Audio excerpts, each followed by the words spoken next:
Hello दोस्तों, नमस्कार। स्वागत है आपका अपने यूट्यूब चैनल चंद्रगुप्त एकेडमी में। आज मैं आपको करवाऊंगा वो क्वेश्चंस जो एसएससी के चहेते रहे हैं, जो एसएससी जीडी में कई बार पूछे भी गए हैं। ये सभी क्वेश्चंस आते रहते हैं, इनको मैं आज आपको करवाऊंगा और इन्हें ट्रिक के साथ बता भी दूंगा। पहला क्वेश्चन है, विश्व की पहली महिला प्रधानमंत्री किस देश की थी? विश्व की पहली महिला प्रधानमंत्री किस देश की थी? ठीक है, तो आपका करेक्ट आंसर हो जाएगा श्रीलंका। तो विश्व की पहली महिला प्रधानमंत्री किस देश की थी? श्रीलंका की। ठीक है, तो बी ऑप्शन आपका करेक्ट ऑप्शन है। उनका नाम था श्री माबो भंडार नायके। ठीक है, क्या नाम था? श्री माबो, श्री माबो, श्री माबो भंडार नायके, भंडार नायके। इनको प्रधानमंत्री कब बनाया गया था? 1960 में। ठीक है, तो ये विश्व की ऐसी पहली महिला हैं जो किसी देश की प्रधानमंत्री बनी थी। ठीक है, चलिए नेक्स्ट क्वेश्चन की तरफ चलते हैं। अगला क्वेश्चन है आपका, सर्वोच्च न्यायालय में, सर्वोच्च न्यायालय में अधिवक्ता से सीधे जज बनने वाली प्रथम महिला कौन है? बताइए आप लोग, इसका आंसर क्या होगा? सर्वोच्च न्यायालय में अधिवक्ता से सीधे जज बनने वाली प्रथम महिला कौन है? इंदु मल्होत्रा, सविता सिंह, एम सत्यवती या देवयानी घोष? ठीक है, बताइए आप लोग, इसका करेक्ट आंसर क्या होगा? इसका करेक्ट आंसर हो जाएगा इंदु मल्होत्रा।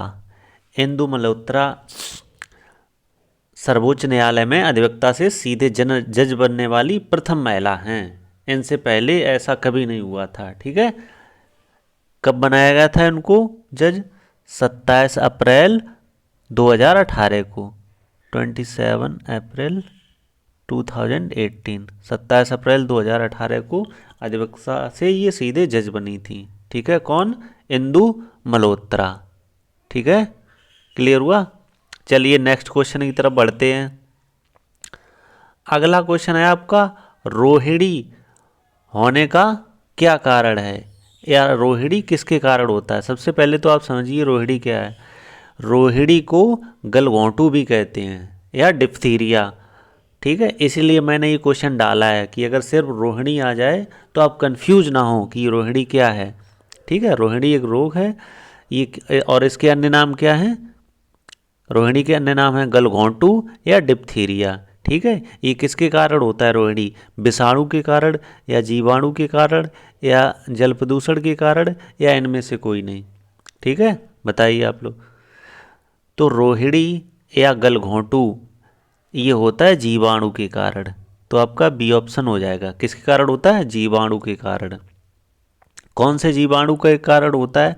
कोरायन, कोरायन बैक्टीरियम डिप्थीरी नामक जीवाणु के कारण ये होता है गलघोंटू। ठीक है, ये 2 वर्ष से लेकर 11 वर्ष के बच्चों को प्रभावित करता है।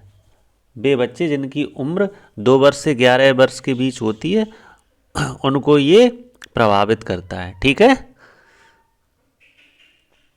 इसको ब्लैक नेक, वो सॉरी, इसको बुलनेक भी कहते हैं। किसको? डिप्थीरिया या रोहिणी को इसको बुलनेक भी कहते हैं। ठीक है, याद रखना आप, बुलनेक। चलिए नेक्स्ट क्वेश्चन की तरफ बढ़ते हैं। अगला क्वेश्चन है आपका, वह धातु कौन सी है जो विटामिन B12 की एक घटक है? वह धातु कौन सी है जो विटामिन B12 की घटक है? बताइए आप लोग। आयरन या मैग्नीशियम, जिंक या कोबाल्ट? ठीक है, उस धातु का नाम क्या है? बताइए आप लोग। उस धातु का नाम है कोबाल्ट। ठीक है,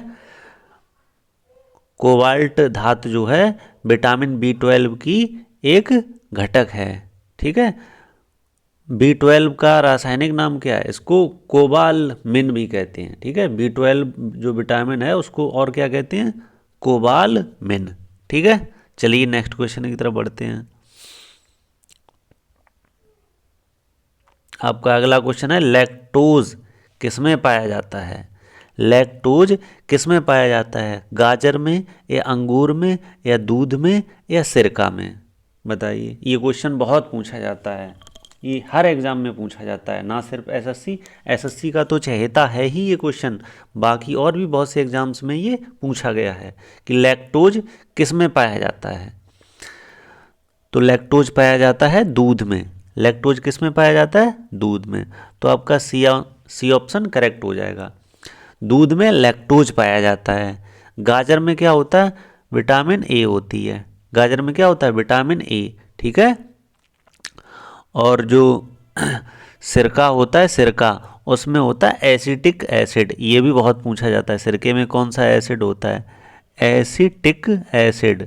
एसिटिक एसिड, सिरके में एसिटिक एसिड होता है, ठीक है। और जो फल होते हैं, फलों में होता है फ्रक्टोज शर्करा, ठीक है। तो चारों डिस्कस कर दिए हमने। तो लैक्टोज किस में पाया जाता है? दूध में। चलिए नेक्स्ट क्वेश्चन की तरफ बढ़ते हैं। अगला क्वेश्चन है आपका, भारत में वीरता के लिए दिया जाने वाला सर्वोच्च पुरस्कार कौन सा है?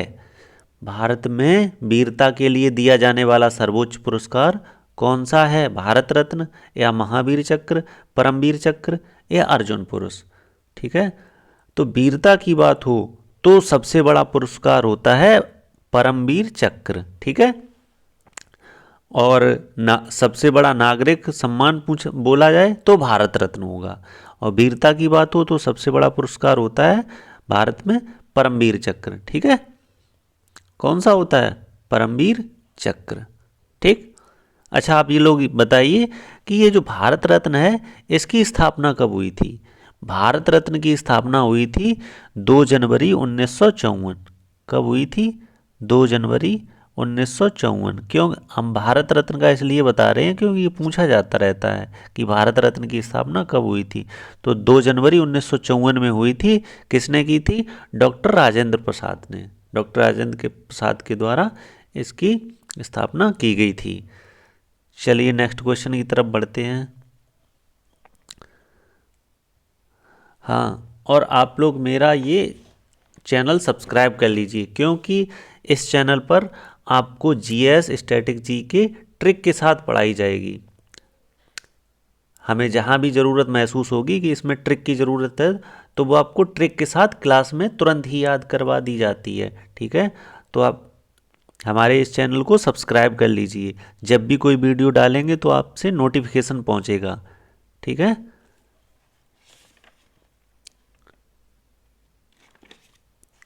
Please subscribe this channel.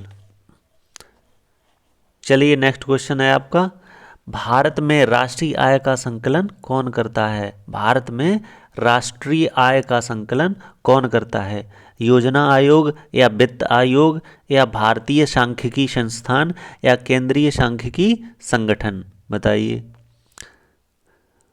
तो भारत में राष्ट्रीय आय का संकलन करता है केंद्रीय सांख्यिकी संगठन। तो आपका ऑप्शन डी हो जाएगा करेक्ट, केंद्रीय सांख्यिकी संगठन, ठीक है। अच्छा, आप लोग ये बताइए, केंद्रीय सांख्यिकी संगठन का मुख्यालय कहाँ है? इसका हेडक्वार्टर, इसका हेडक्वार्टर पूछा जाता है। केंद्रीय सांख्यिकी संगठन का हेडक्वार्टर है न्यू दिल्ली, ठीक है। चलिए नेक्स्ट क्वेश्चन की तरफ बढ़ते हैं। आपका अगला क्वेश्चन है, सभी मूल बलों में सर्वाधिक दुर्बल कौन सा है? मतलब जो मूल बल होते हैं, गुरुत्वीय बल, स्थिर वैद्युत बल, चुंबकीय बल, नाभिकीय बल, इनमें सबसे दुर्बल अर्थात सबसे कमजोर बल कौन सा है? ठीक है, बताइए आप लोग, इनमें सबसे कमजोर बल कौन सा है? गुरुत्वीय बल, ठीक है। तो इसका करेक्ट आंसर हो जाएगा ए, गुरुत्वीय बल है वो सबसे दुर्बल या सबसे कमजोर बल है, ठीक है। चलिए नेक्स्ट क्वेश्चन की तरफ बढ़ते हैं। आपका अगला क्वेश्चन है, 3 बीघा कॉरिडोर किसको जोड़ता है? 3 बीघा कॉरिडोर, या इसको 3 बीघा गलियारा भी कहते हैं। इसको और क्या कहते हैं? 3 बीघा गलियारा, इसको और क्या कहते हैं? 3 बीघा गलियारा। 3 बीघा गलियारा, इसको 3 बीघा गलियारा भी कहते हैं। ये किसको जोड़ता है? बांग्लादेश और भारत को। क्वेश्चन पूछा जाए 3 बीघा कॉरिडोर किसको जोड़ता है या 3 बीघा गलियारा किसको जोड़ता है, तो ये जोड़ता है बांग्लादेश और भारत को।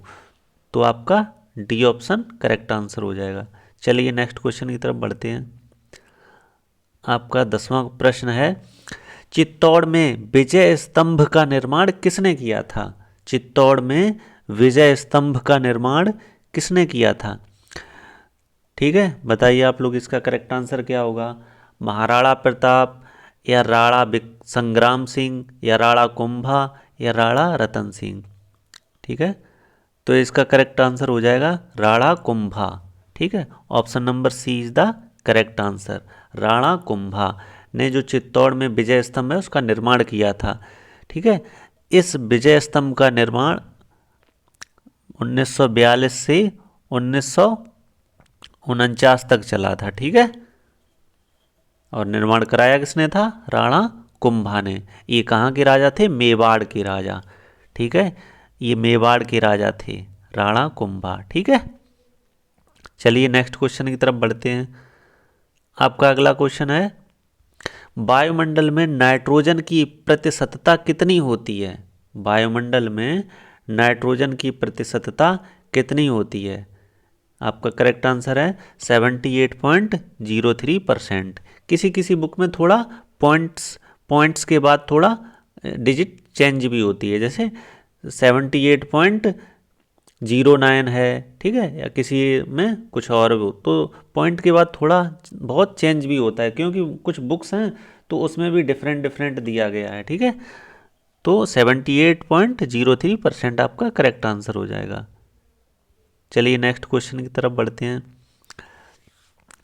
राज्यसभा की बैठकों की अध्यक्षता कौन करता है?